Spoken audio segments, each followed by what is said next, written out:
اس حدیث مبارک سے معلوم ہوا کہ نعمتوں کا شکر ادا کرنے کے لیے صدقہ دینا چاہیے، یہ نہ کر سکے تو حلال کمانا، خود کو بھیک کی ذلت سے بچانا۔ بسم اللہ الرحمن الرحیم۔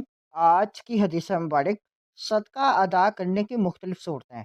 صحیح بخاری حدیث نمبر 1445، صحیح مسلم حدیث نمبر 1008۔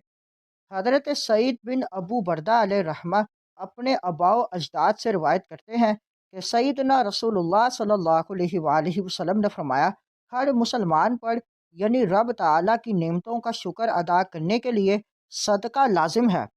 صحابہ کرام علیہم الرضوان نے عرض کی، یا نبی اللہ صلی اللہ علیہ وآلہ وسلم، جس سے صدقہ کے لیے کچھ میسر نہ ہو، فرمایا وہ اپنے ہاتھ سے کام یعنی کسب حلال کرے، خود کو نفع پہنچائے اور صدقہ کرے۔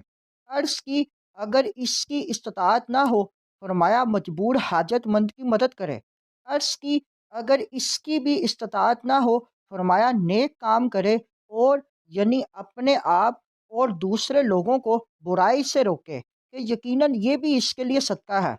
اس حدیث مبارک سے معلوم ہوا کہ نعمتوں کا شکر ادا کرنے کے لیے صدقہ دینا چاہیے، یہ نہ کر سکے تو حلال کمانا، خود کو بھیک کی ذلت سے بچانا اور مظلوم اور بے بس مسلمان کی کسی بھی طریقے سے مدد کرنا بھی صدقہ ہے۔ اگر اس کی طاقت بھی نہ ہو تو نیکی کرنا اور برائی سے رکنا یا روکنا بھی صدقہ ہے کہ اس پر بھی صدقہ کا ثواب ہوگا۔